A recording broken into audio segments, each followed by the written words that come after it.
Hey guys and gals, good after almost a good good evening.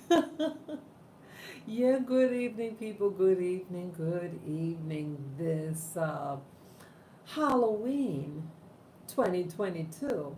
How's your day going? I hope it all went well for you.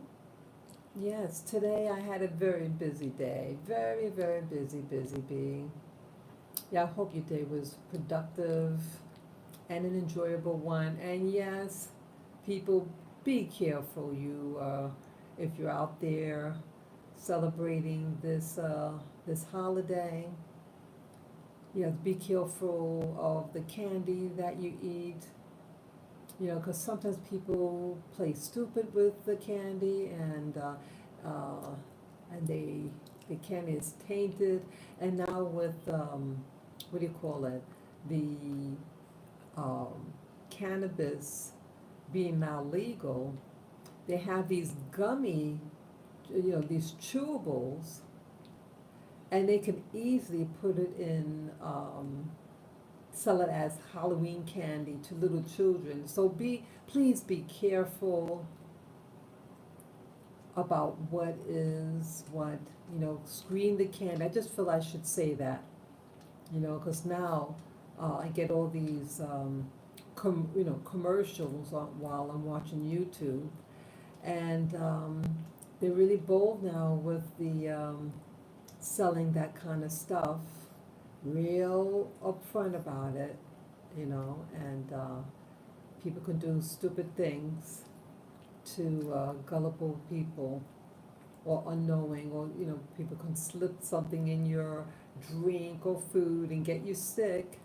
So please be careful about that. Yeah, years ago, 40 years ago, 40 years ago, um, someone had done something evil like that to me and got me very sick.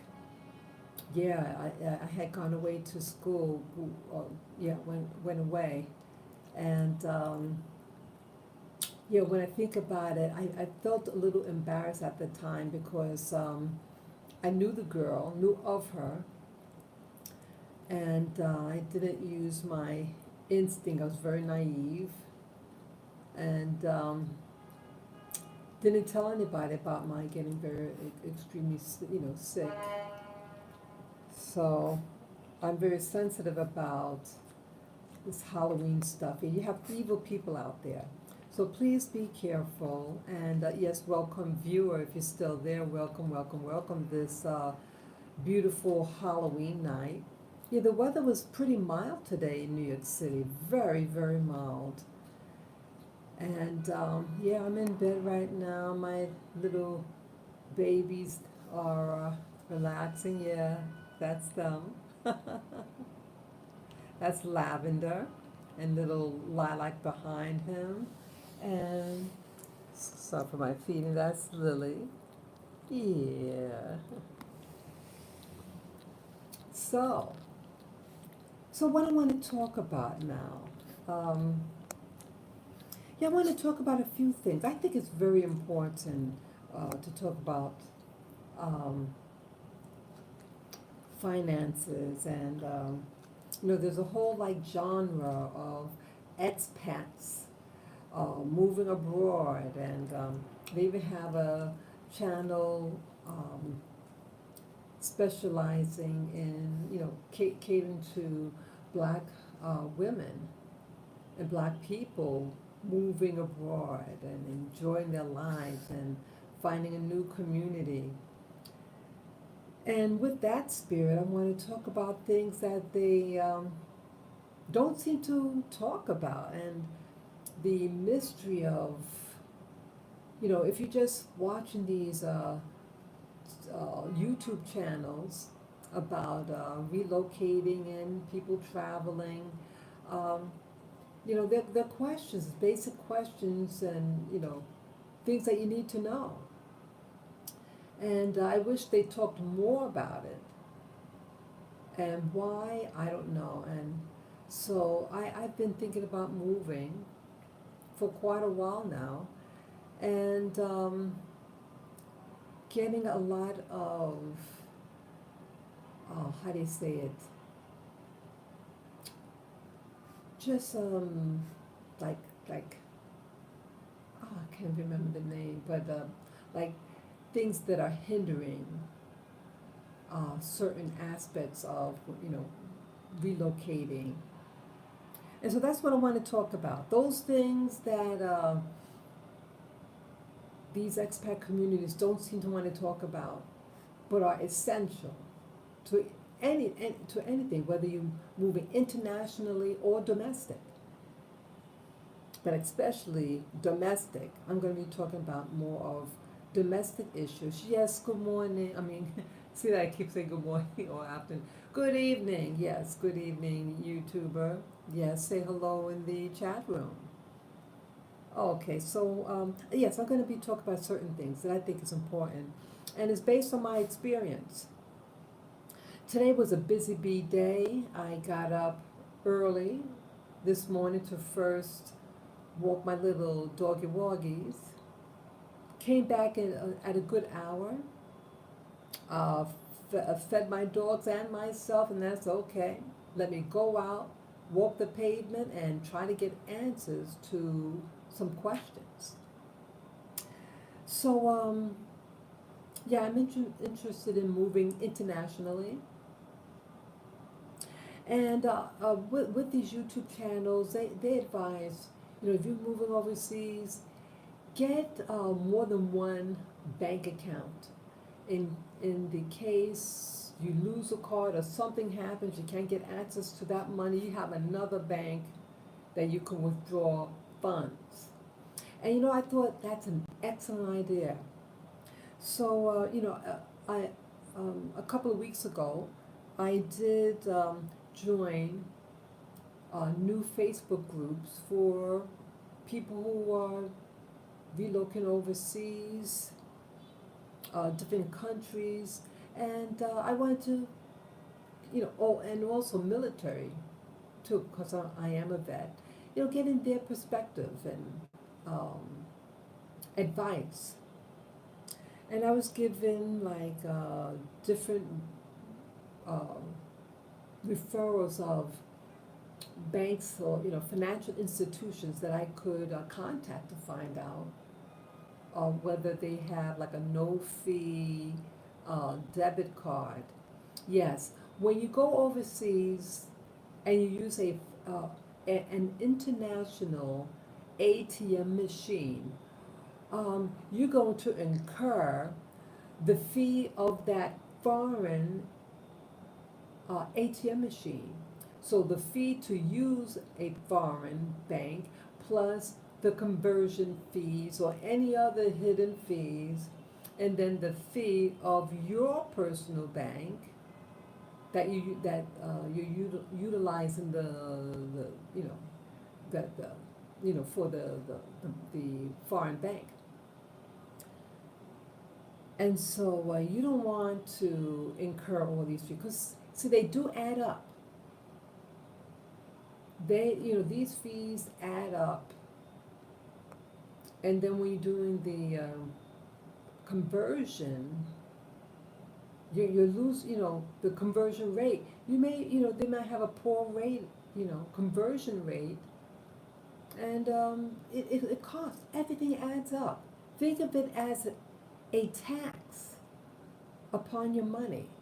To access your money is like being taxed, not including the tax from the country that you're in. If you're living there, that you may have to pay taxes there, or you may have to pay taxes in your home country, or maybe a little bit of tax on both. Who knows? Either way, it's less money in your pocket. So, well, either way, I wanted to look into a second bank account, so I have more than one bank card to fall upon if I need it, as a backup. I really wish they'd talk about this more. It's important. So I wrote down, I think it's also good, carry a pen and pad to, when you go to these financial institutions or any place when doing research for anything, have that pen and paper with you so you can write down your notes.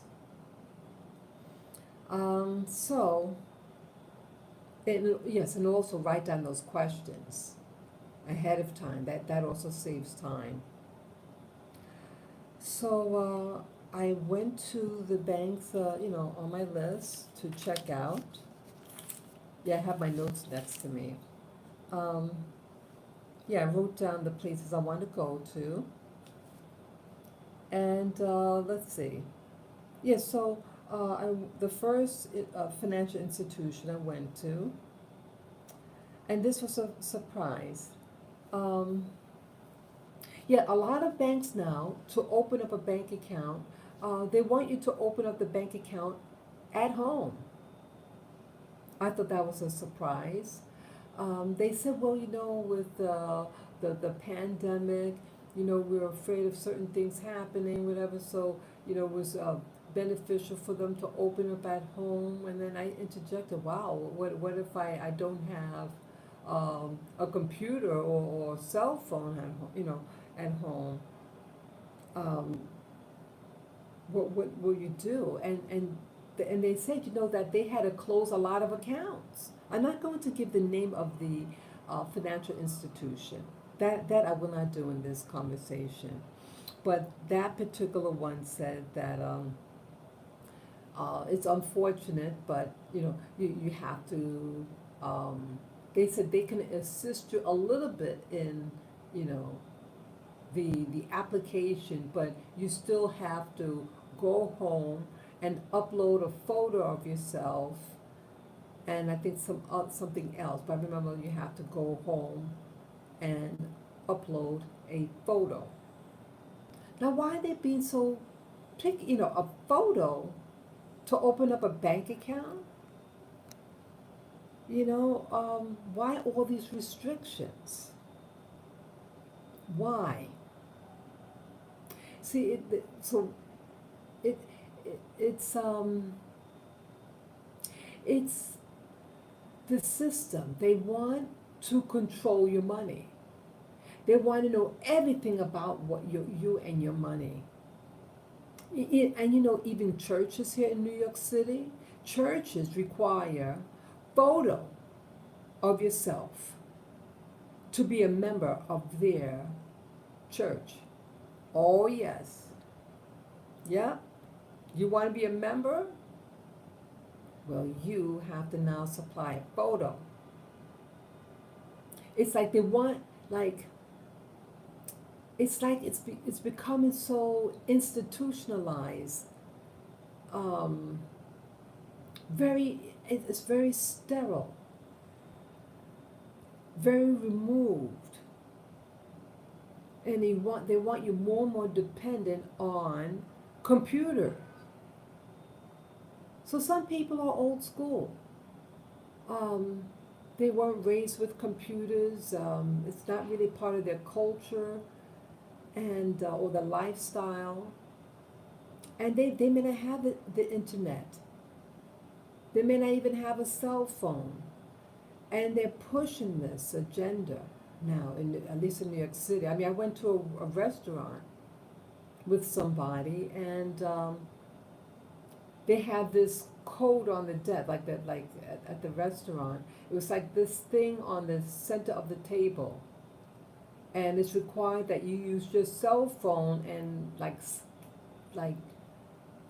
scan the thing on your phone, and then it'll show you the menu. They no longer want to give out menus. I mean, they had like the menu in front of the, outside the restaurant. So if you're walking by on the sidewalk, you can see the menu. But when you come in and sit down, you're required to have the cell phone to do it. What if, I don't want to have a cell phone on me. The cell phones to make a call. Now it's like, oh, you have to you have to carry a phone for just ordering food. I don't want to be dependent on the phone outside. So I know I'm slightly going on a tangent, but it's all related. It's about the system, that the system is requiring you more and more invasiveness and dependency on the devices. Okay, I don't want that. So anyway, with the bank, so everything has to be, they really want you to do it at home and now supply a photo of yourself for this bank account.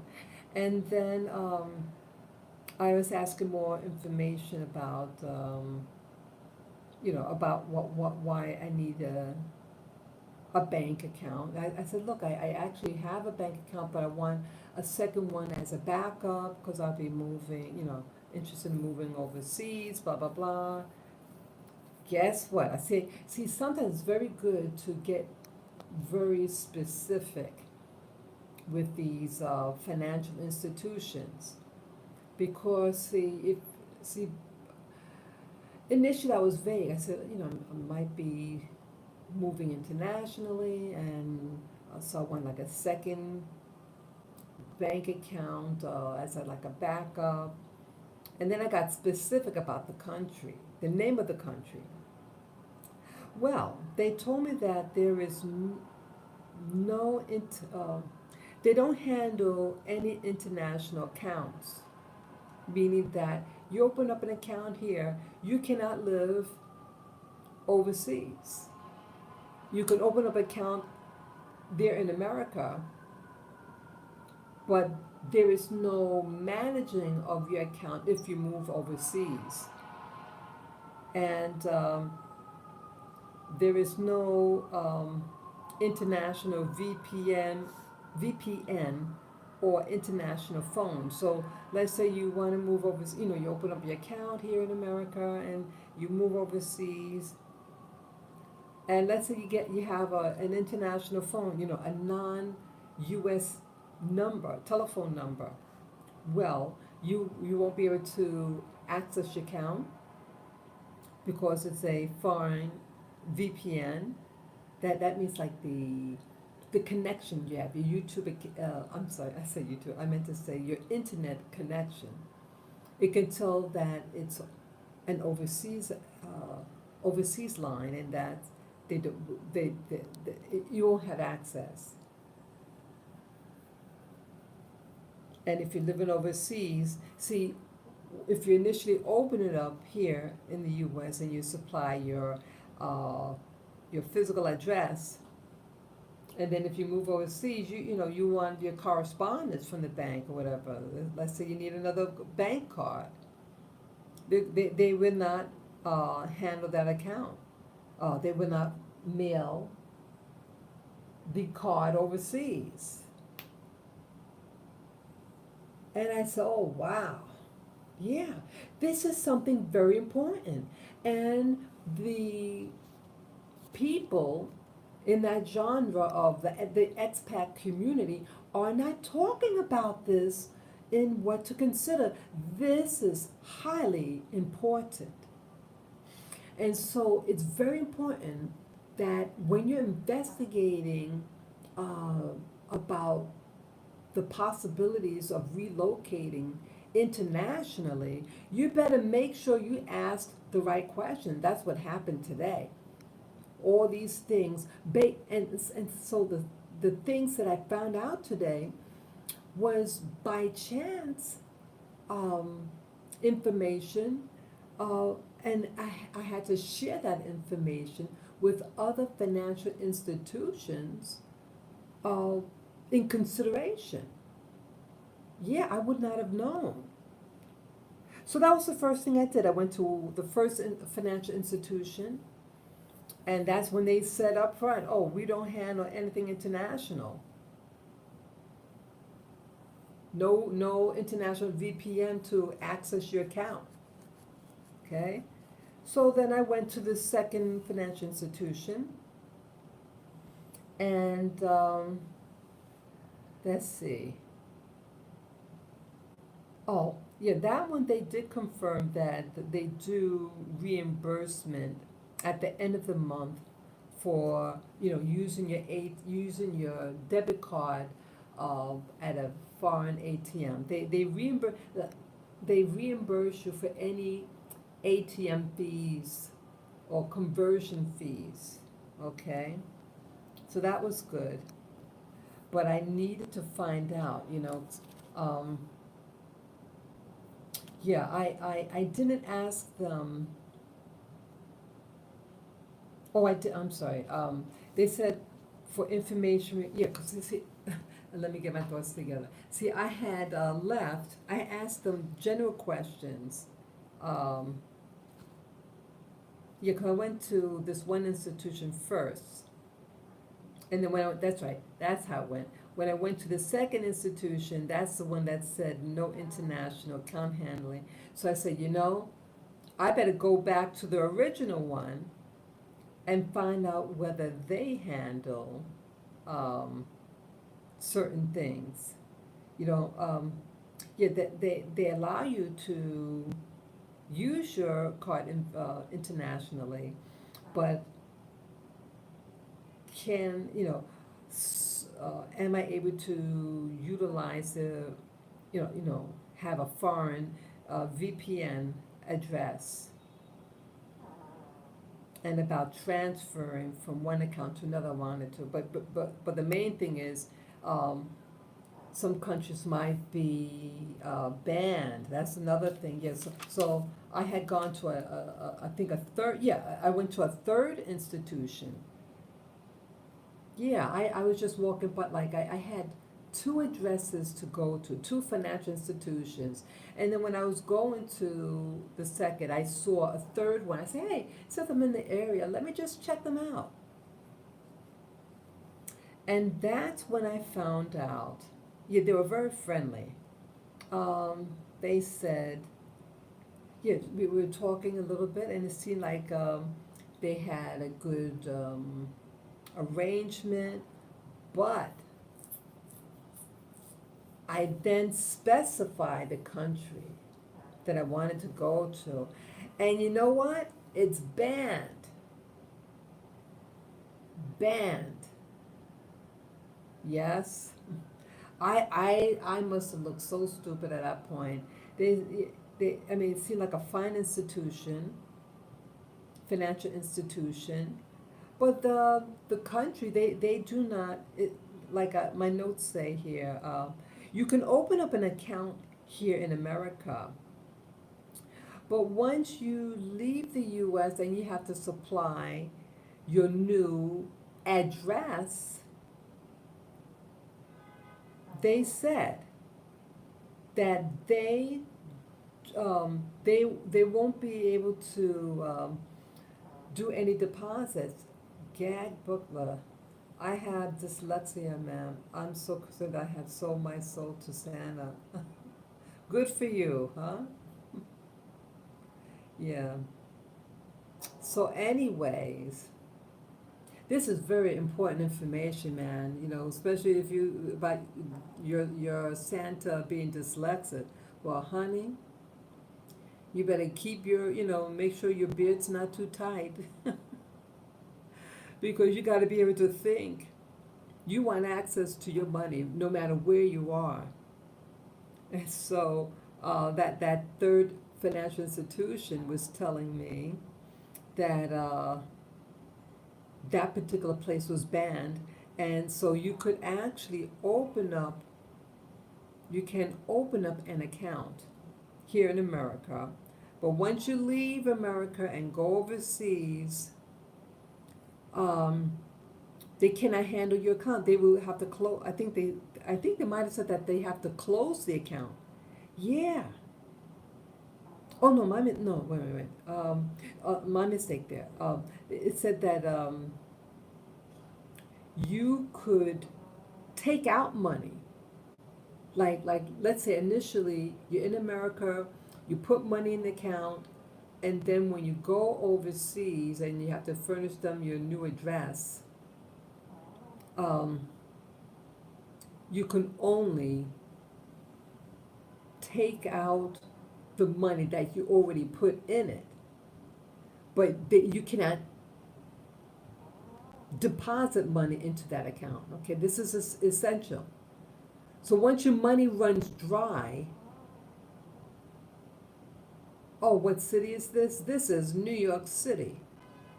New York City, a beautiful place. Yes, that's what you're looking at, New York City. So anyway, you could, yeah. So this is important because once your money, oh, you're in England. I've never seen towels like that. Looks great. Oh, thank you. Yes, and welcome in England. Very nice. Very nice. Welcome to America, New York City. Yes. So yeah, oh, no, you can listen. We all listen and learn. This is very important information if you ever want to move overseas. Yeah, it's very important. Yeah, I'm talking about the experiences when you go, if you want to relocate overseas. What's happening now? The banks, the financial institutions are going more and more um, online to open up accounts, and they want more information about you. Now they require, some places require a photograph of yourself to just open up a little account. Um, so yes, with this financial institution that I went to, the third one, um, once the money that you had initially deposited uh, in America and then you move overseas, once that money dries up, you cannot add more money onto it. You cannot. You can only take out. You cannot add money onto that account. So so now you won't have access to that money. And I just felt dumbfounded. And I asked them why. What happened? Why is that banned? And she couldn't tell me. So it could be a number of things. But yeah, they didn't say. So with that information, yeah, they were very nice. I actually liked that financial institution, how they treat me. They were very nice to me.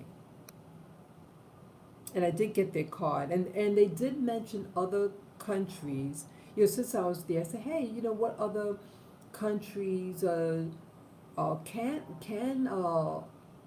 I have access to my money with the debit card and to be able to transfer funds in there. And she gave me just a handful of things, other countries that it's okay. Okay. So with that information, I said, I better check my original bank, because I have a bank account, to go back to them and inquire about the mailing of the address. See, you can open up a bank account, but once you leave, some financial institutions say that you can no longer do business with them, that you cannot get access to your money, that once whatever money that's in the account, that's it. You won't be able to use the app on a foreign VPN address. It has to be American. See, they're afraid of money laundering. That is the issue. What's happening now, that you have financial institutions who are locking down on these illicit activities, money laundering. And so I guess what happens that someone might want to open up an account, and then they want to leak that money to another place. So let's say you're doing something illicit to get the money, and then you go to another location, you want to bring that money, switch it over. Uh, they don't want you to have that access. So that's what's happening. So how do these big corporations that that do all those money laundering? How do they get away with it? Just a rhetorical question I'm asking. That's rhetorical. I don't want to know. Because you know that they're doing it. So either way, this was something to really be concerned about. See, I also learned today that, see, if you don't ask them the right questions, they're not going to tell you the answer. So sometimes when I'm talking to someone, I say, is there anything that I should be asking you that I'm not asking you? I often do that. See, some people, they want you to fail. They want you to fail. They don't care about you. Okay? And especially if you're a person of color, or I should say a black person. That can happen. They might be jealous that you have money and they don't have the same amount of money, and so they want to not tell you certain things and make you fail. That could happen. Unless you ask them a direct question. Yes, financial institutions could deceive you or give you misinformation. Yes, that could happen. But it's the exclusion. This bank at times excludes. They've excluded the past. Because I talked to my bank about uh, moving internationally, and they didn't tell me certain things. Even though I talked to the management. Yeah, gangster. Yeah, the legalized gangster. Very good. Very good. Yes. Legalized gangsterism. Yes. So, so yes, I thought with the new information that to find out that the third institution uh, had that particular country on the banned list. So I have to ask my bank a direct question. Is that bank banned? I mean, is that country banned for me to um, have, to be able to utilize the account overseas in that country? And things to look out for. So, yeah, so I just have my notes here. Okay. So I asked them, is it banned? Could I, is the bank on the okay list? And I said, yes, it's okay. But this was another important question. It said, I wrote about the foreign VPN. Could you access your, using the app or online banking on a foreign VPN? And the answer here is, let's see. Okay, they said, once you tell them that you moved, they said here, according to my notes, uh, we we don't send mail there. Get that. You have an account here, and then you move overseas, and you let them know, hey, you got a new mailing address. Now I asked about this initially, a couple of months ago. So I felt like I needed to go back, make sure we're all on the same page. And then they told me today that if I notify them that I have a change of address,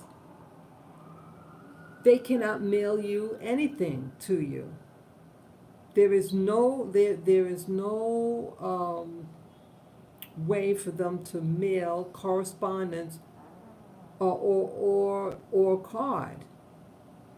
They said they don't allow that. And I said, because see, I've been to them several times, my bank, to ask specific questions in the past, in the near past. And they said, look, you keep coming back here and asking, you want to, find out what to do, regarding international moves. They said, look, eventually it's going to catch up with you, and that uh, at one point it's we're going to block you.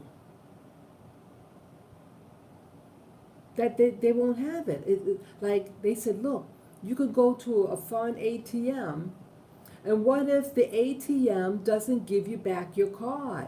They said they won't be able to mail me a new card.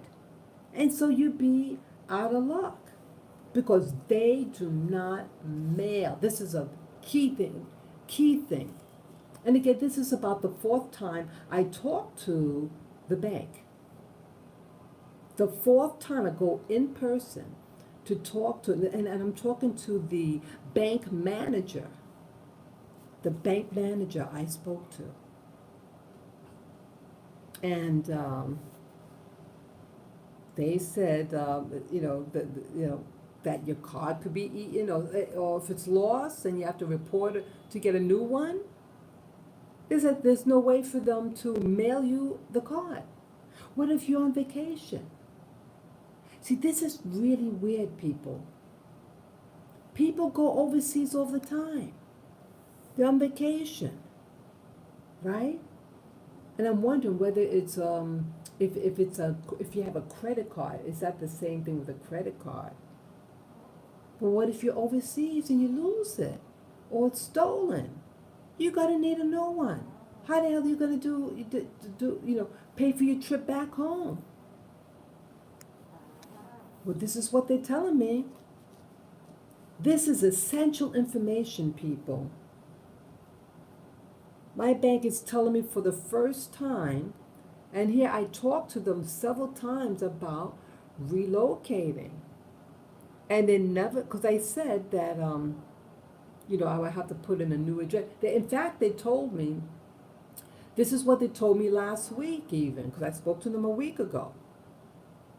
They said you would have to, they said your online banking will be your best friend. Once you move overseas, you would have to notify us, give us a change of address, and you do this online. They have this message board, or some message thing, and you change your address, your mailing address. And I think they only do physical addresses, not P.O. boxes. There has to be a physical address so that they can mail you, I guess a card or something, right?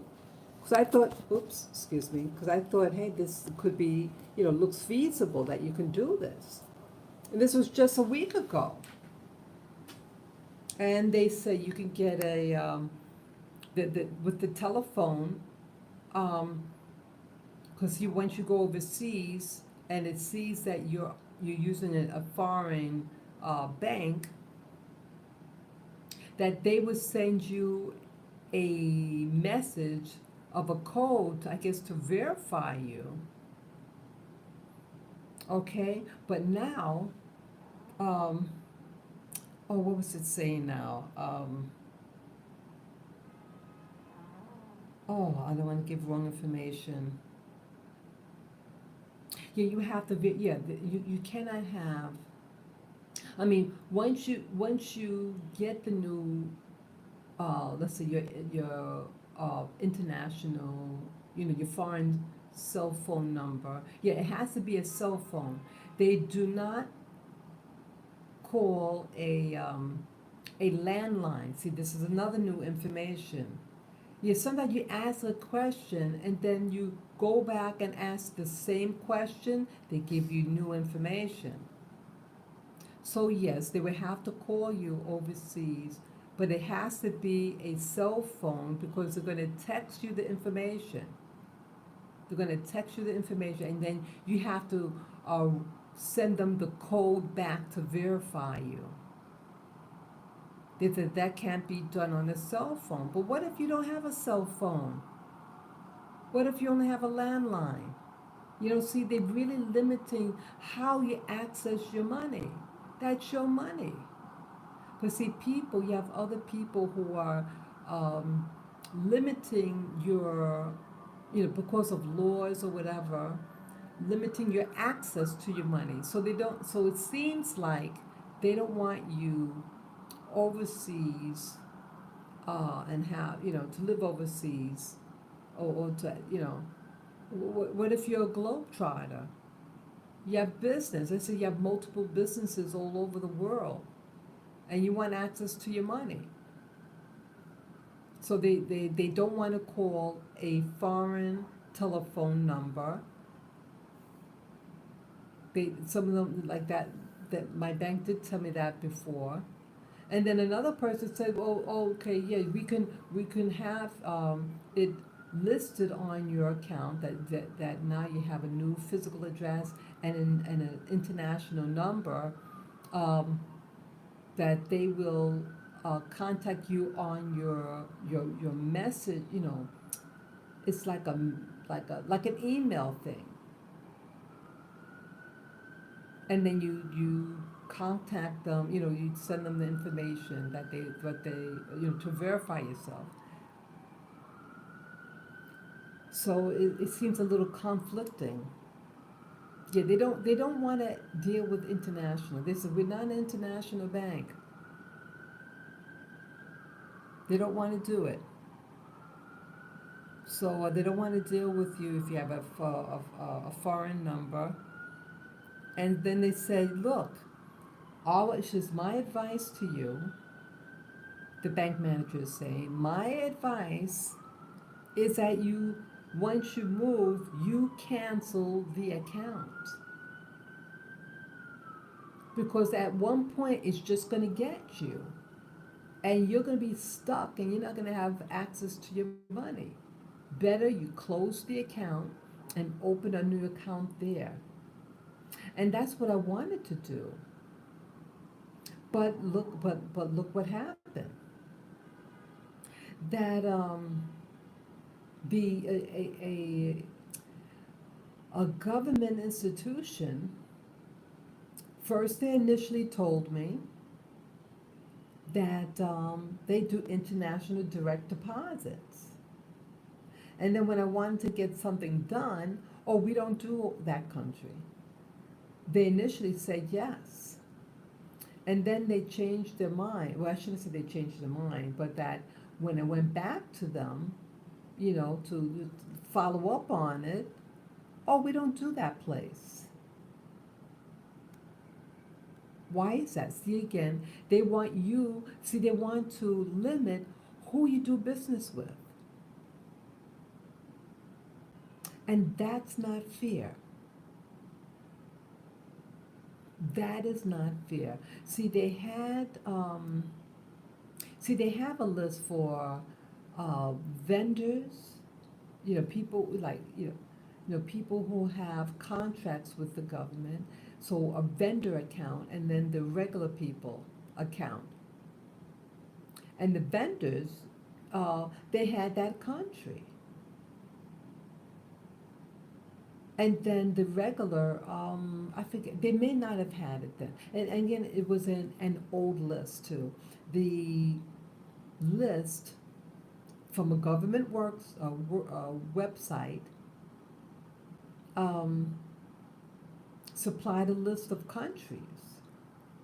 But it was, the last time it was changed was 2018. So guess what happened? Okay, because now they're telling me as if this was always the case. But 2 months prior to that phone conversation, they said they do that country, and I had spoken to two different people regarding the same matter that they handle. They said, look, we do things like this all the time. When you're ready, just let us know and give us your account number and routing number. We handle it, it's no problem.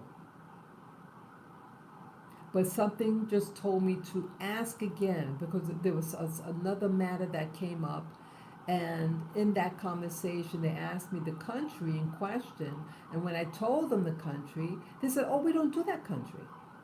So it's not like that we no longer do that country, but like a blanket statement that we don't do there.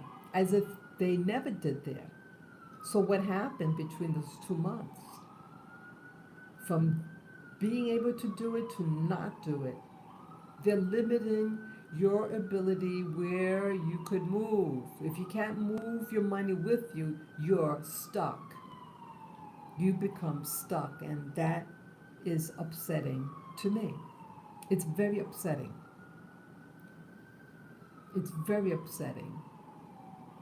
And so, what I'm learning about this experience is that if you can get things in writing, so sometimes, when you're talking, if you can do it by correspondence, like an email, so you have it down in writing with the responses, that's helpful because, maybe um,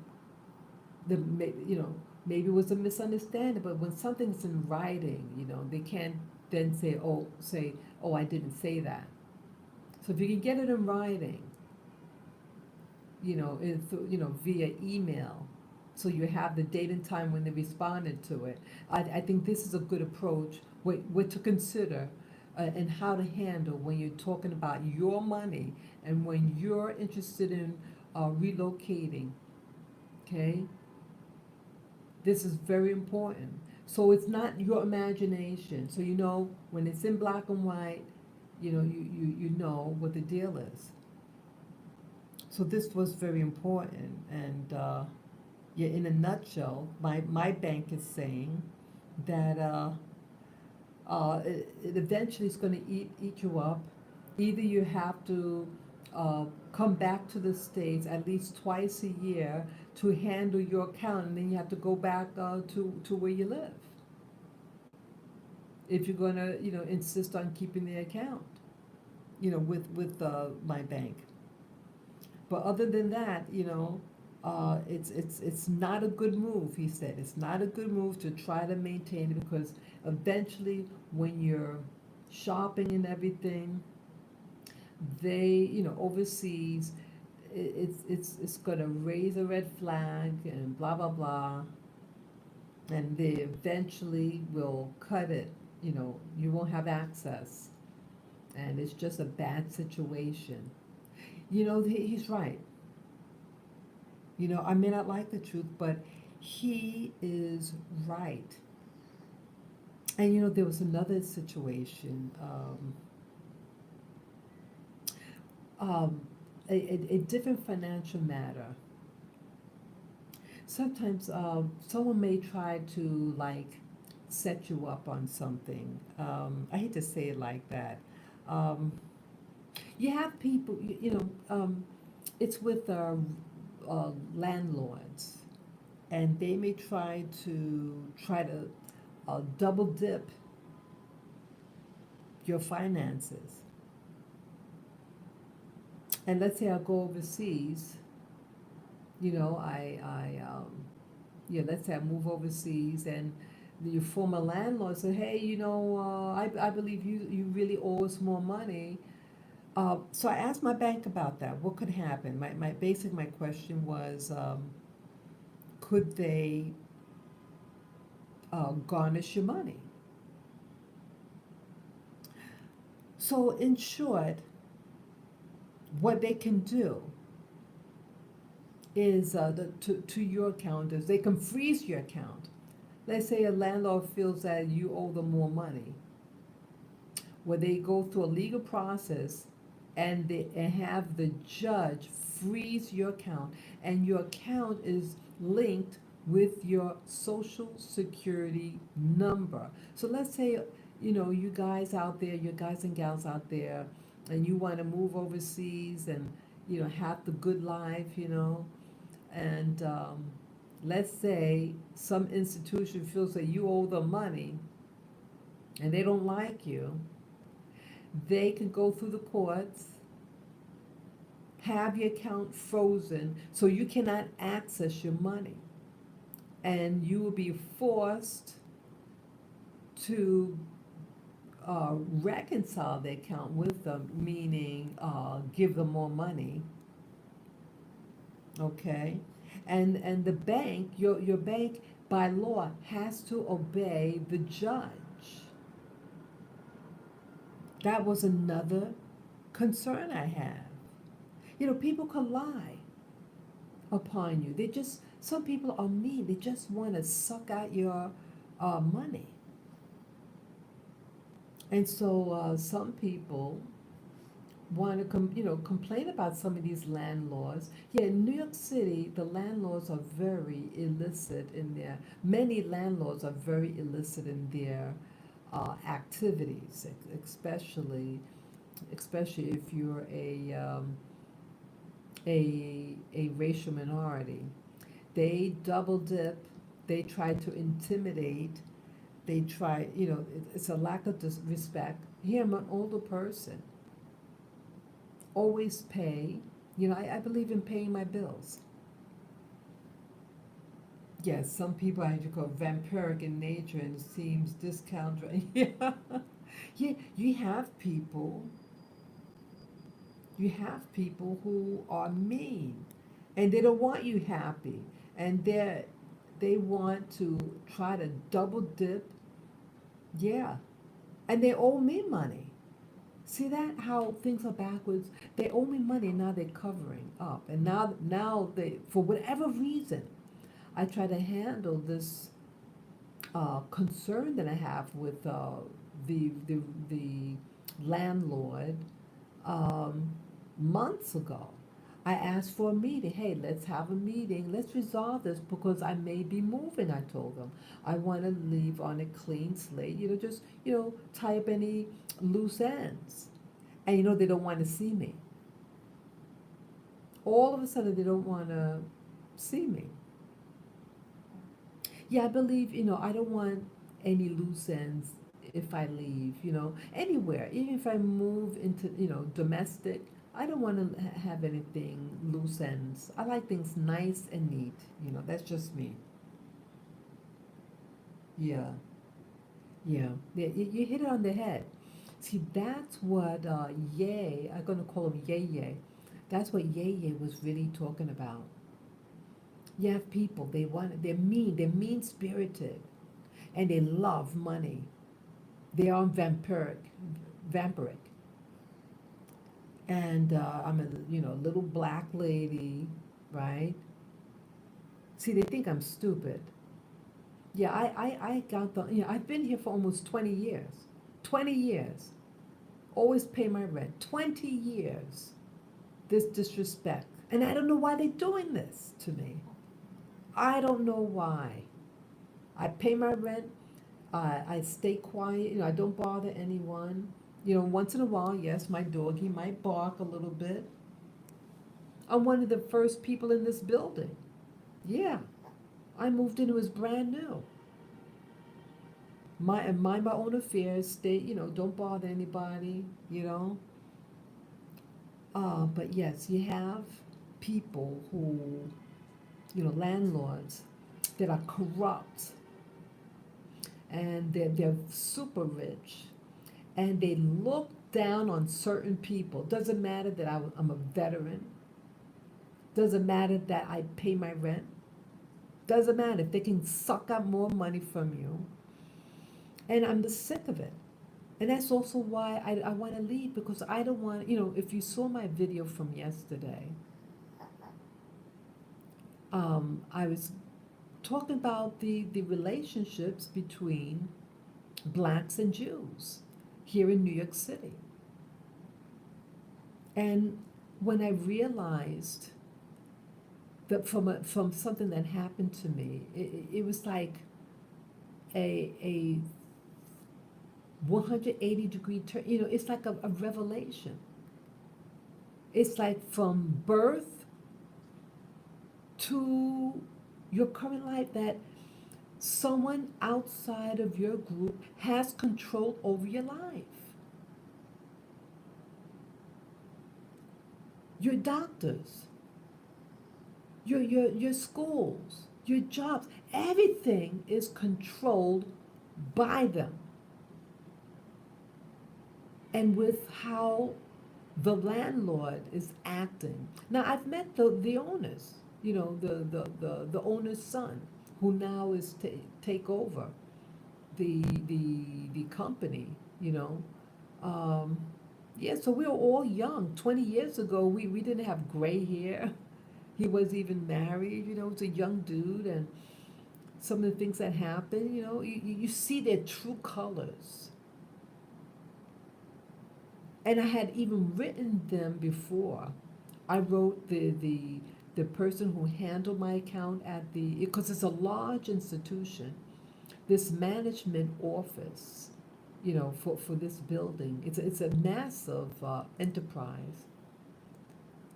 And that person that's handling my account with this management office slash owner, I didn't like how they treated me. They did something I thought was disrespectful, and plus, she was lying about uh, this this money.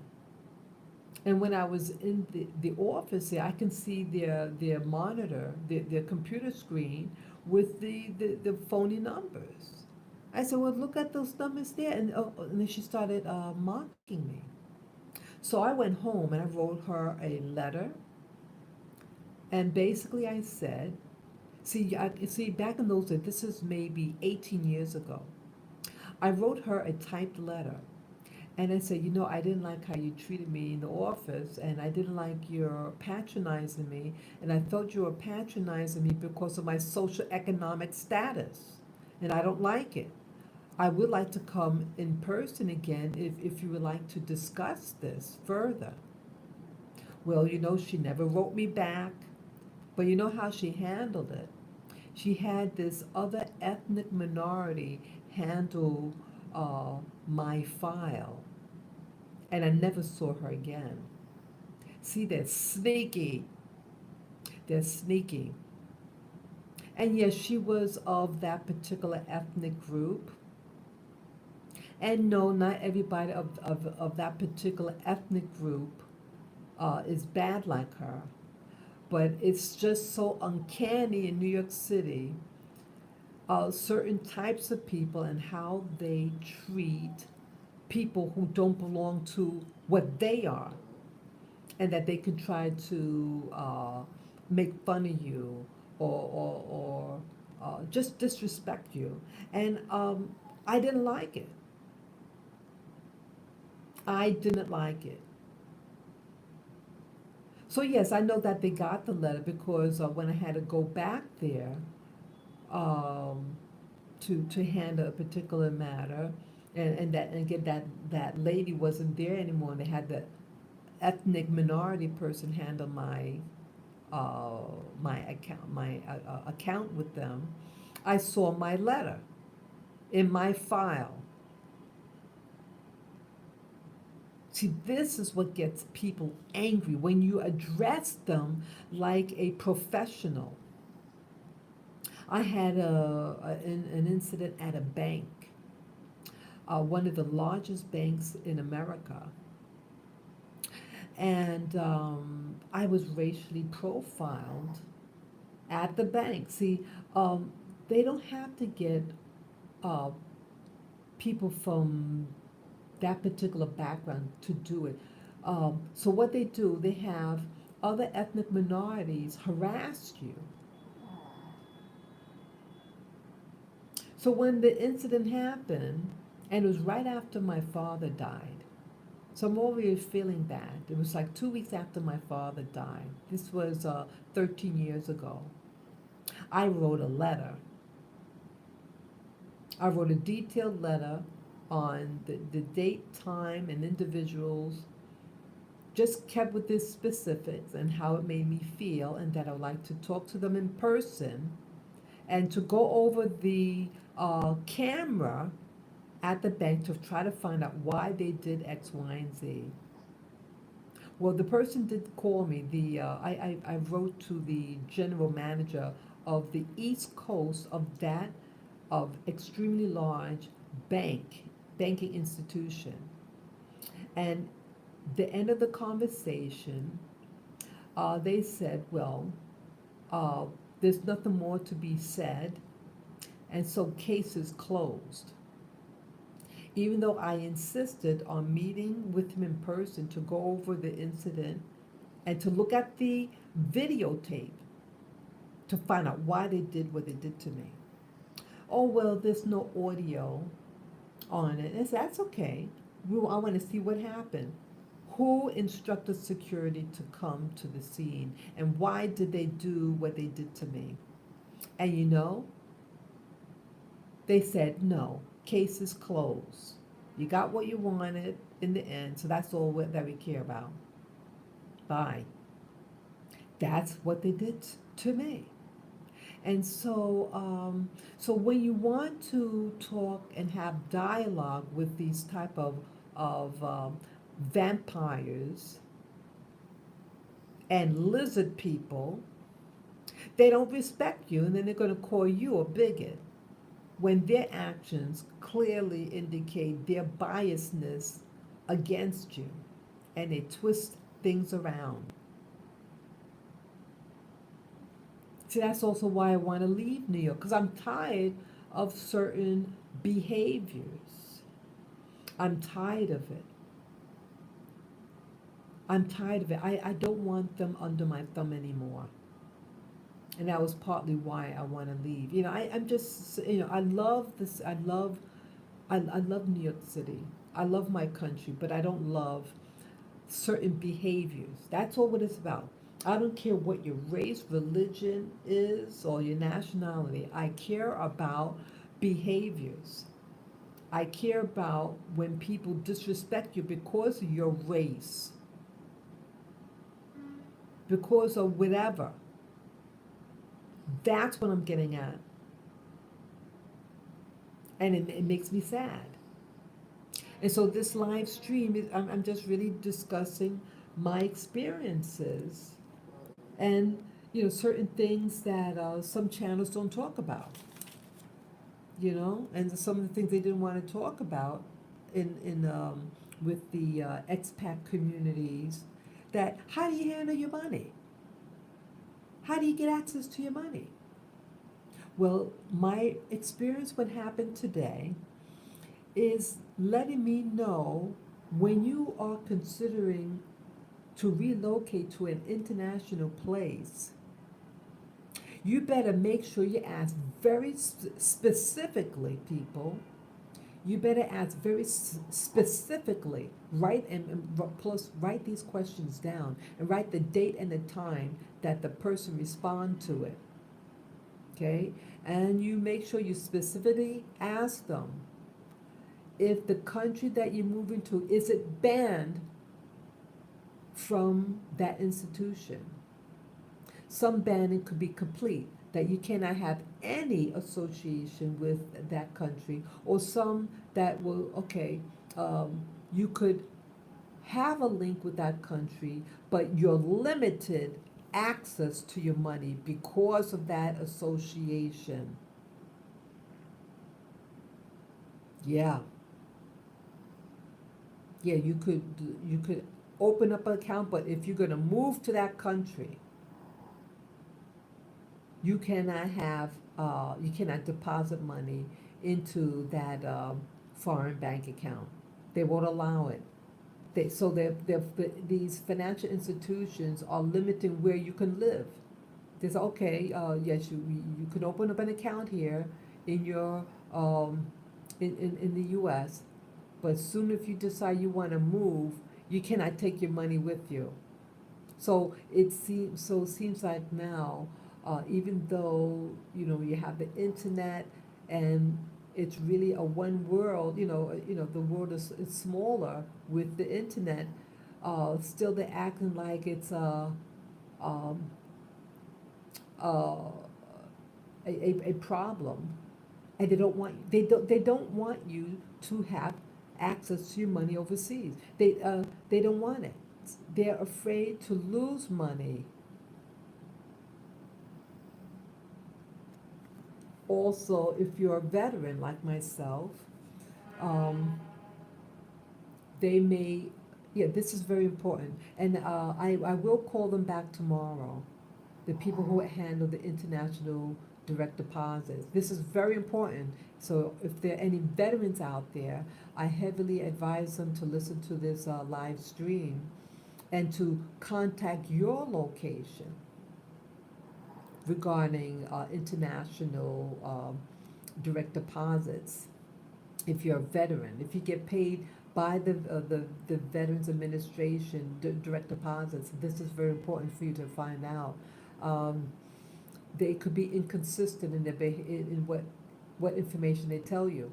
They may initially tell you, yes, you could have direct deposit, international direct deposit, and then they can change on you. So make sure in writing, get it in writing. Also, I asked them, hey, could you mail me or email me a list of those countries that you have that you can that you do direct deposits internationally? And you know what they said? They told me no. Oh, we can't do that. I said, why can't you?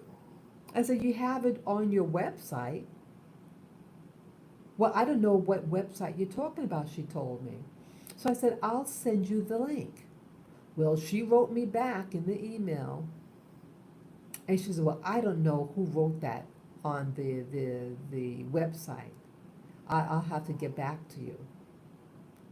So it clearly stated that, you know, certain countries they do. And then they said, oh, well, anyway, oh, how did it go now?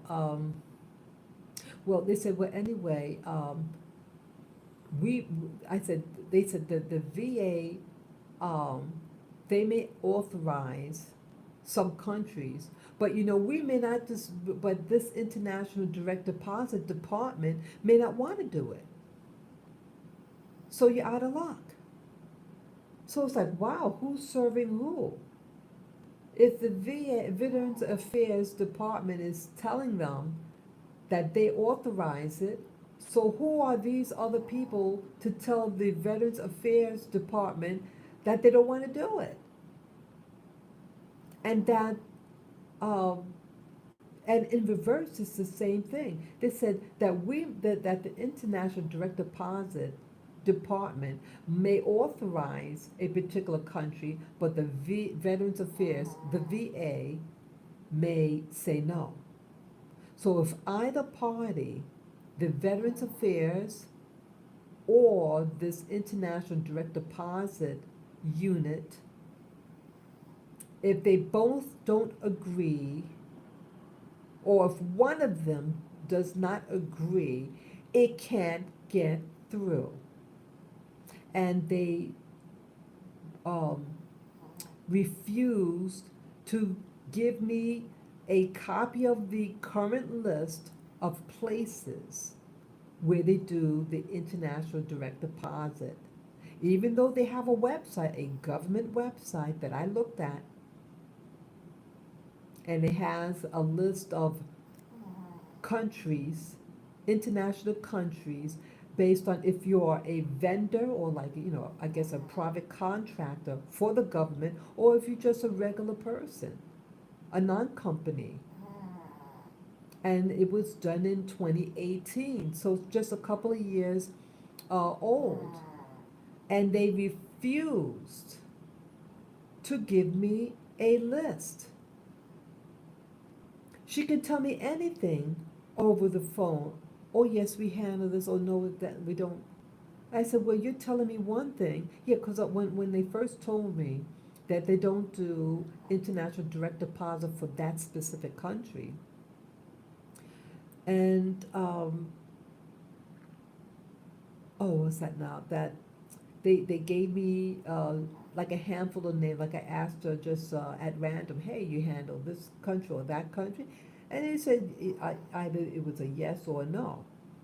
But when I looked on the list for the ones that she said yes, on the list that was updated on 2018, it doesn't indicate. So I wrote them back. You know, I sent them another email. I said, hey, it's a little inconsistent. You said yes or no to such and such, but on the list on your website, it doesn't indicate. So it's a conflict of information. You know, I really want to know what your current stance is, and if you have a current list. and they refuse to give me. See, something is going wrong. And I was surprised how she got like angry and said, "We don't do any country in Africa," with defiance. See that? She made it personal, in my opinion. See, a real person would say, "Oh, I'm so sorry, we don't do that country. And just for your FYI, we currently don't handle any African countries. I'm really so sorry." But that didn't happen. That didn't happen. It was hostile. What's really going on?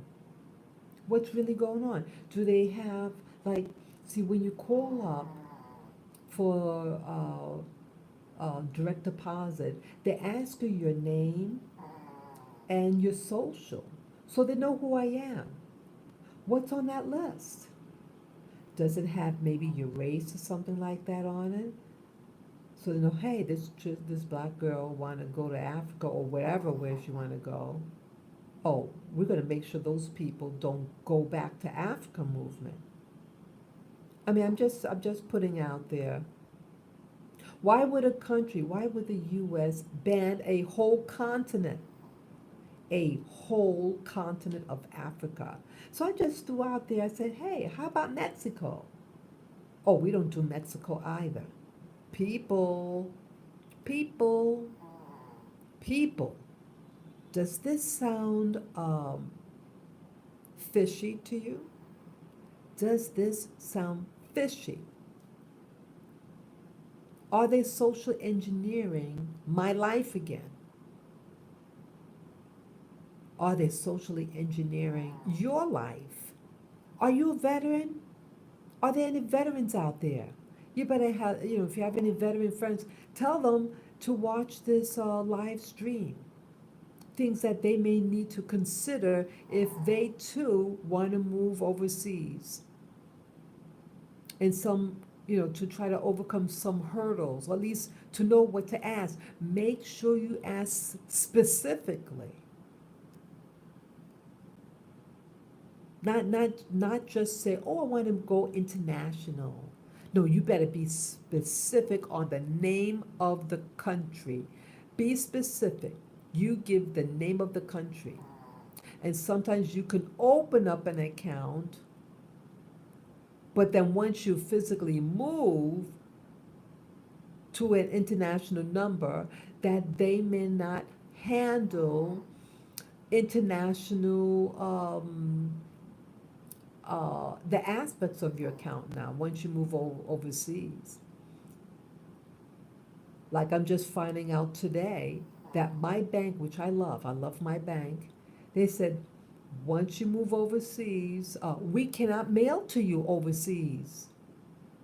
I said, this is the 21st century. What do you mean you can't mail a letter or your card overseas? What do you mean? We don't do that. Okay? Oh, thank you, Butler. Thank you for the compliment. Yes, people, you gotta see something is up.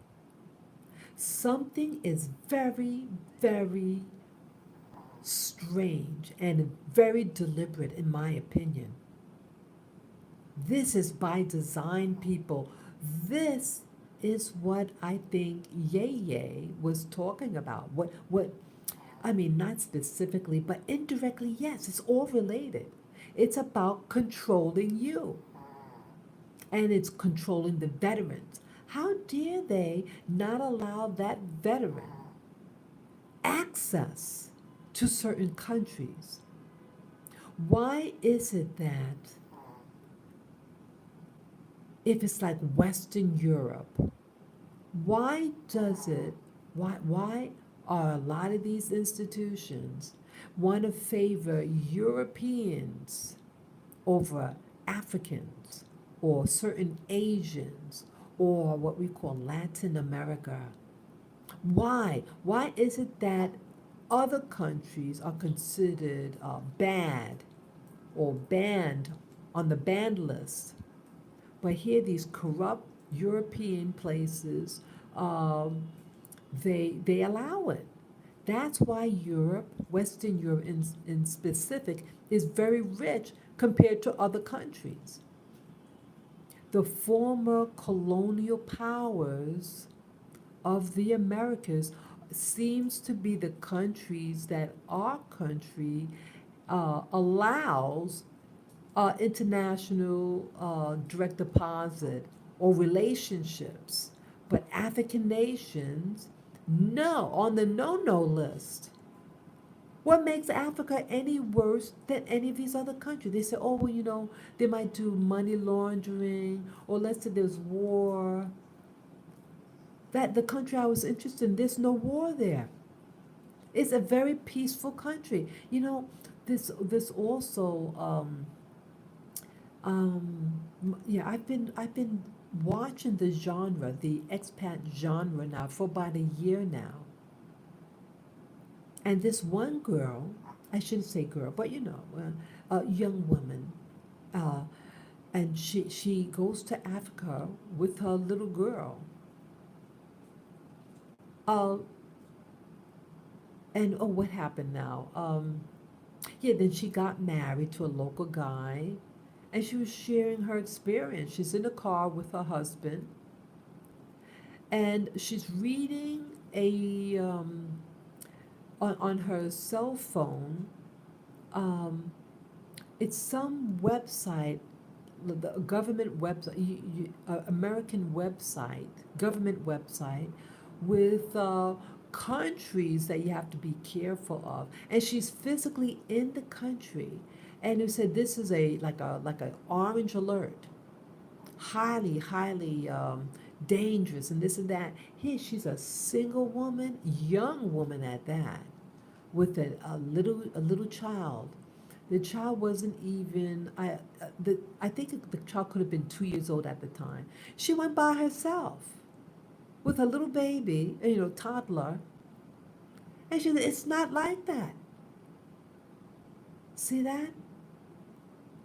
They want you to believe in some of these government websites, like an alert website, that certain people are bad, certain countries are bad, and oh, be careful.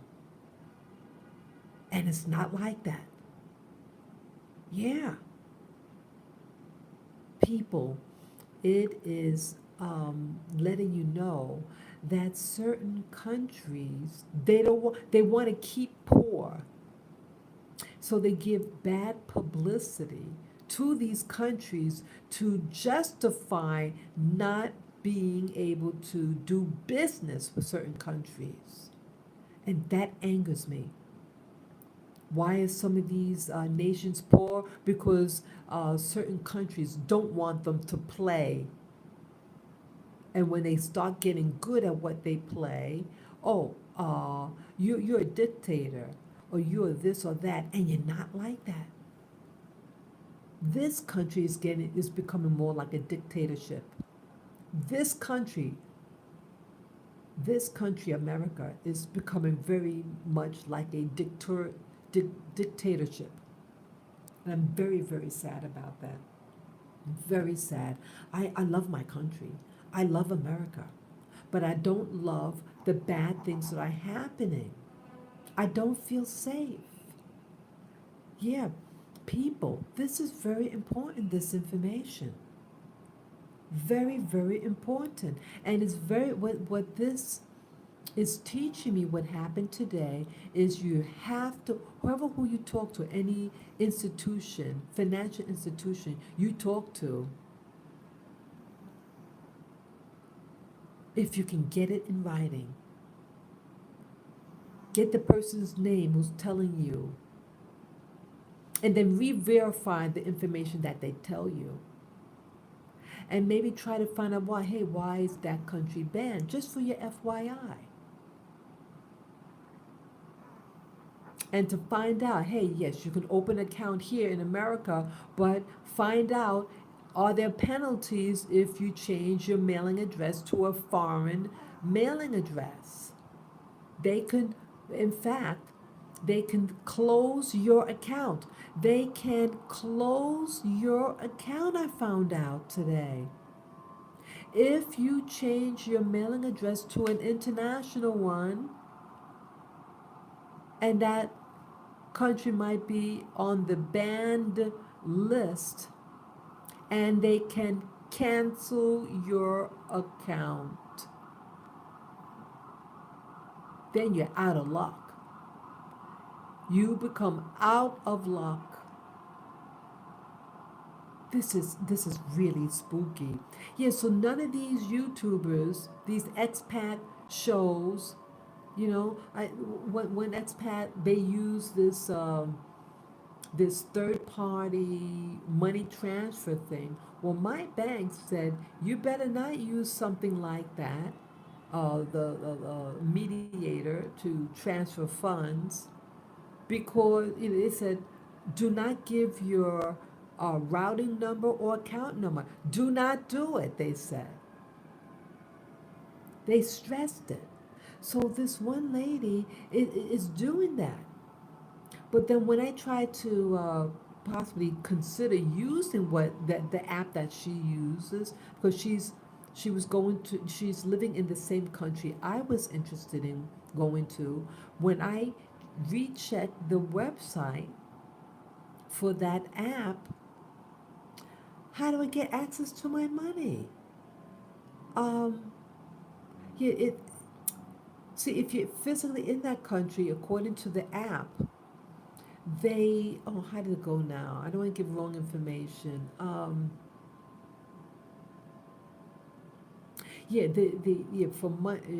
From taking American money and then transferring it as American money into that country. And this time it didn't have it. It looked like it was impossible. So how the hell is she doing her money? How? What? It seems like they are withholding very, very important information. Because I examined the acts, I said acts, I meant to say the app that she claims she uses. So how the hell she's getting her money from the US? There's something they're not telling you. And that's what I'm getting angry at. It's like wagging a carrot in front of your face to encourage you, hey, do what I'm doing. And you say, yeah, that looked like fun. And then when you examine it, I went on their website and I called their customer service. They were very friendly, their customer service. And then when I re-access the website, hey, wait a minute, what happened? What happened? How did he do it? It's leaving me feel very frustrated. It's like, hey, yeah, move overseas like I am and have fun, and then when you want to do the same and access different accounts, to facilitate it, all of a sudden, it's an issue. People, you better ask if you're thinking about moving internationally, especially if you're a veteran and you get like direct deposits from the government, from the VA. You better ask specifically if that country you want to move to, whether it's on the ban list. And different institutions may ban a country, but others could do it. And that's what happened today.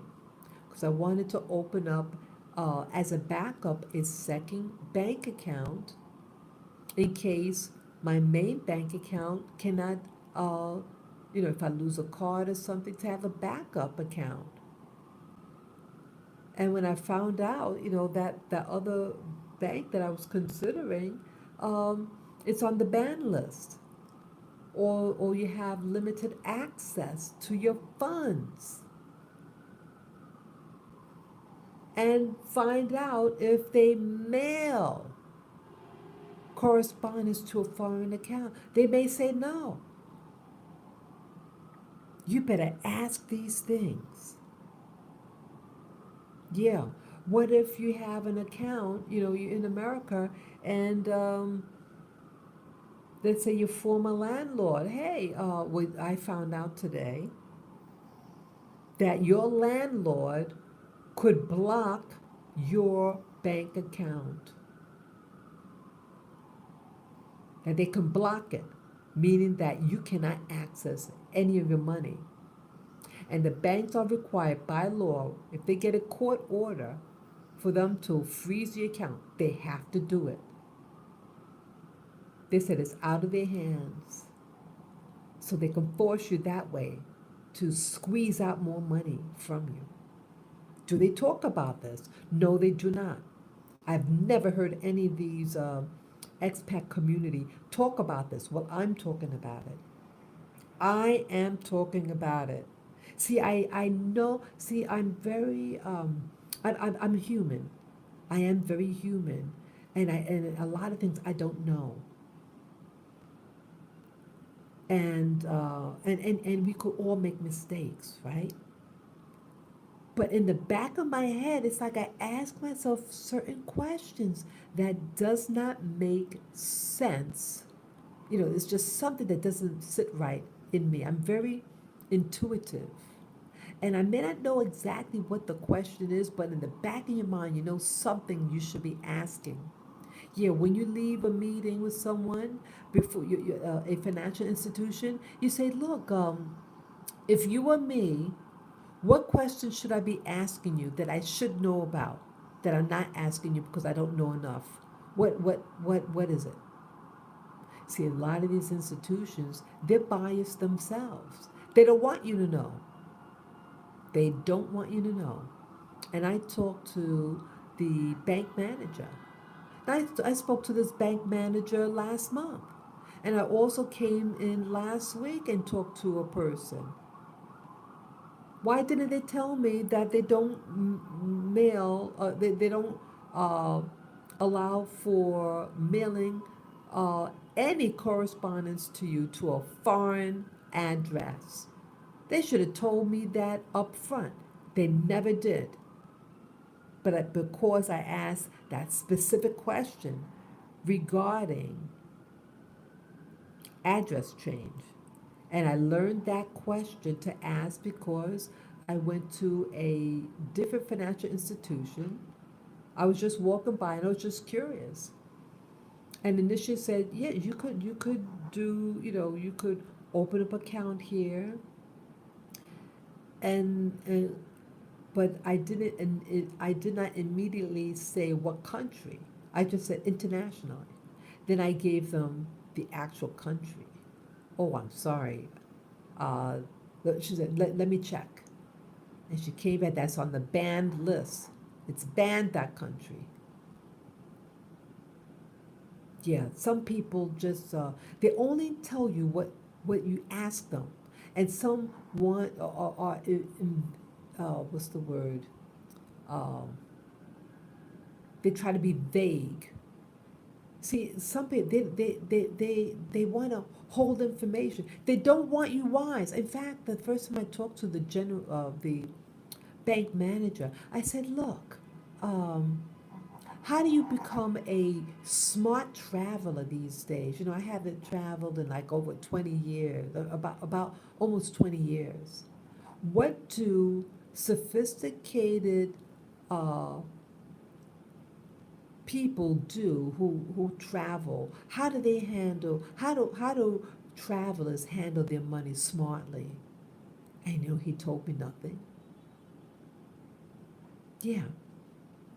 You're a bank manager. And you ask them up front, hey, international, how do people travel these days and have access to the money?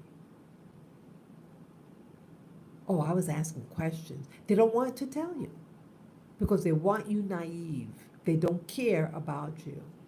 But interesting, two prior occasions I went to my bank and I spoke to two different people. And they're both people of color. That's what they use these terms, people of color. And one of them told me about the app that does the transfers, and the other one told me about, oh, what did they tell me about how to handle uh, your phone. Yeah, you have to have notify them of the phone that you're using. You have to have the change of address and something with the phone. I forget exactly. But yeah, they were more helpful than the bank manager, who's a white man. So you got two black agents that seem to know more than the bank manager. I kid you not, people. Yes, sometimes they don't want you to know because they really don't respect your money. And that's what I'm seeing. That's what it looked like. That's what it looked like. I said, look, I'm not a traveler. I really don't travel. And I want access to my money. How do smart travelers, what do they do to handle to get access to their money when they're overseas? And he told me nothing. And he's a bank manager. Wow. Yeah, people, be careful. Be careful. Yes. Oh, I can't think of anything else. Let me see on my list here. Okay. Yeah, I think also, as I said, that sometimes, if you're going to be moving overseas, you're better off canceling your account and reestablishing a new bank account in the new country. But uh, new countries in those exotic areas. One person told me, like I had joined a Facebook group who, for international, people who live internationally and for veterans, that, what was that now? That's just, I just lost train of thought. Yeah, they said don't, oh yeah, I remember. Be careful and do not put your money, large sums of money, in a foreign bank account because you may lose it. They said that he had a friend who had $28,000 in account, foreign bank account, and the bank closed the next day and they were without money. Says don't do that. So so these are important issues. These are important issues for anyone who wants to be a sophisticated traveler. How the hell do these people get access to their money? Why don't they talk about the international fees that's usually associated with accessing your money overseas when you have like a debit card? How do they get around it? It's a lot of money. You have to pay, it's like a double tax. Being taxed to access your money, and then you have to pay your income tax here in the States, and you may have to pay taxes in the country that you're living in. They fail to talk about these important issues, and they make it look so glamorous. Being overseas, yes, the black YouTubers and the white ones, but a lot of I feel angry. I feel a little angry and frustrated because I feel I'm being deceived. I feel that we are being deceived about uh, the glamour of living overseas. They're not telling you what you really need to know, or they say, "Oh well, we have a kit that you can buy and to retrieve the information." So they're not even really serving the black community. You got to buy this, you got to buy that to get access. They don't want you to really know. They want to make money off of your stress living in America, and that hurts. I mean, nothing wrong of entrepreneurship, but if it's like, oh, you got to get out of America, well, give us information that you know. You know, it's like someone in prison. If you're all in prison, hey, you don't sell to your fellow inmate. It's understood you all want to get out. So why do you do that? People, really, are these YouTubers? Are they just selling you uh, fluff? And then when you want to copy what they're doing, because they make it look exciting, then they're not giving you enough information, and you can fall.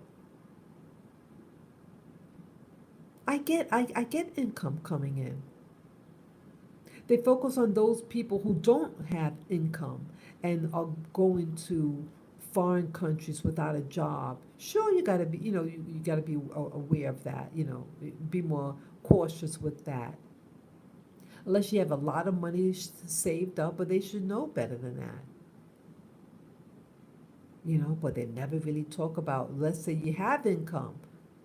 Well, some places they do not accept your direct deposit. They will not take it. Your country may not permit it. It might be on the banned list and they never talk about it. Well, I'm talking about it. I am talking about it. People, we have to wise up. I don't want to feel forced to go to a country um, and make them rich. I don't know. I feel funny. I feel very funny that here a lot of, what I'm learning is that certain countries are poor because other countries make them poor by not allowing them fair play, equal access. I am not given equal access because of a particular location. There is no perfect country. And they're making the decision for me. You can't have access to there if you're a veteran and get international direct deposits. Or you have a bank here that says, hey, once you change the mailing address to a foreign one, we will not mail to you. And some of them could close your account. They could close your account and you can't do a damn thing about it. This is very, very serious, serious considerations that I have not heard on the genre of expats in America, expats overseas, American expats. Yeah. And again, I asked about Mexico. A lot of veterans go to Mexico. A lot of veterans and Americans go to Mexico. And the VA claims they don't do Mexico. How could they not do Mexico? People. People. Does this sound like social engineering? Wow. I have a lot of things to consider. I feel kind of like, wow. I don't know. It seems like every time I try to I like back off a few days, and then I re-engage with maybe find other things for consideration or alternatives. Then something else happens, and I get angry. I get angry. I should say disappointed. More of a disappointment. Yeah, these are very important things to consider when leaving. Get things in writing from these, places that people say that they do, and then maybe they don't do. And sometimes you may need to, okay, you have an agent. Yeah, There's another thing you should do. Whenever with a financial institution, uh, talk to more than one person at that bank. So you might make an appointment to talk to one of the agents, and then you say, I want to talk to a bank manager, and ask them the same question. See if it's consistencies.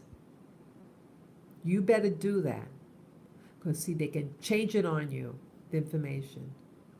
They could change it on you. And then you make a big move and you buy your plane ticket and you buy plane tickets for your little doggies, like here, right? They're innocent. And then you can't get your money back. You can't get your money back. And then now what? Wow. Yeah, please share this information. I hope I made myself clear regarding uh, the information that that I experienced. The the topics that I experienced today in obtaining information on getting a backup bank account in case my main bank account I lose the card or no longer access, and that's what caused today's awareness to this new fact. I couldn't believe it. Yeah. So thank you again. Does anybody have any questions for me? You know? Yeah, I don't know why Butler. I see Butler. Butler, why you mention something then you delete what you're saying, you know? Just as long as not any curse words, whatever. But I don't understand that because see, people can learn from other people's responses. Each one teach one. It's not intruding. That's what the what do you call it? The chat room is all about. The chat room is about communicating. It's an audience. We all want to hear. Each one teach one. We all are learning from one another. To have a dialogue, it is not. It could have been. It could be something that could help somebody. Okay, no problem, no problem. Yeah, yeah. Thank you, Butler. Yeah, yeah. I appreciate you communicating. It's fun to see some of the comments. Because again, it's about educating and to share. These days, people aren't communicating anymore. People aren't talking to one another. I want to promote communication, healthy communication between people rather than a machine. Yeah, you don't want that ever taken away from you. We're human, and we have to, you know, as humans, we communicate. Yeah. Yeah, so if anyone has other things that I should consider regarding international moving, you know, or certain thoughts or experiences that you've had when you try to do an international move, what happened? What happened when you found out that a country might have been banned? Or let's say when you went to the country initially, everything was okay, and then all of a sudden it changed overnight. Yeah, write that in the space below. You know, yeah.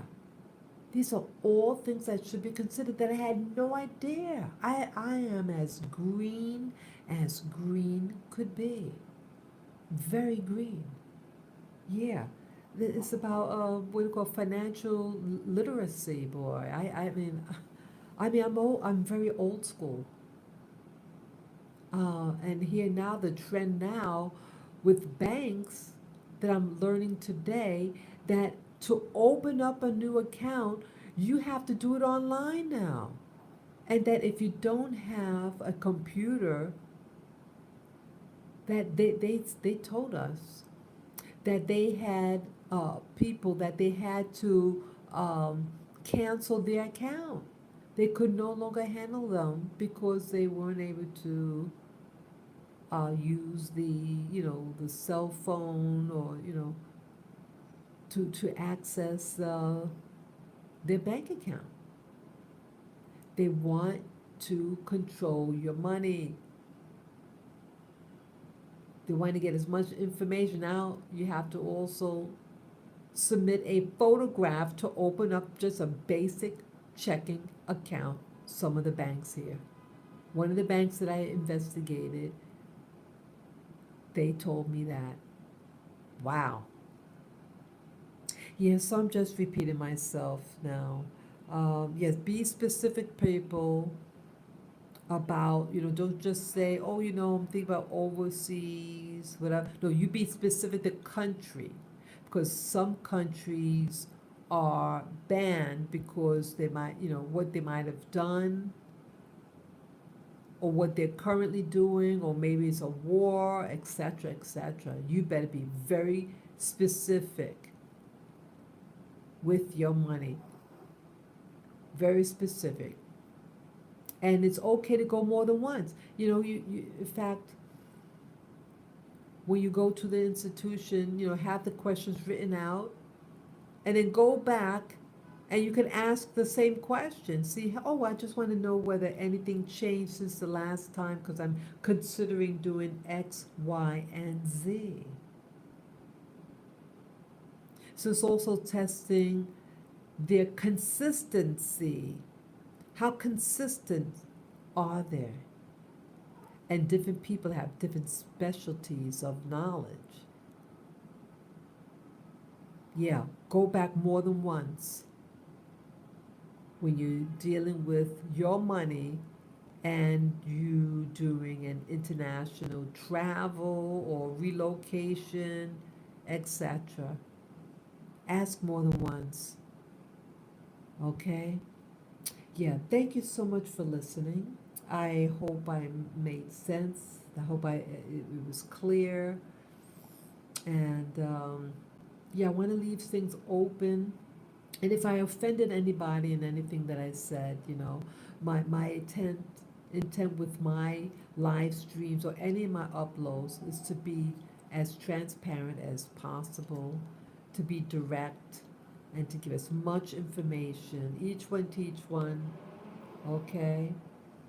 Thank you again, and have a wonderful, safe Halloween. People, be careful about any of the candy, because now with certain, cannabis being legal, at least in New York City, that some of the candies that what they call edibles, they look like gummy bear type things, or what we call gummy chewies.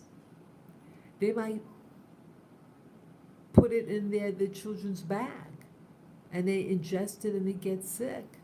Okay, you got to really look carefully at this candy. Look carefully. Better just buy your own in the supermarket and give it to your kids. People are very selfish these days. They like to hurt people. I was hurt one time, one Halloween. Yeah, I didn't tell anybody, but I was hurt. It was 40 years ago at a college, a state college. And I was so humiliated. I was embarrassed. I should have been embarrassed. It was the first time something like this ever happened to me. I was dumbfounded. I was a teenager at the time. Yeah.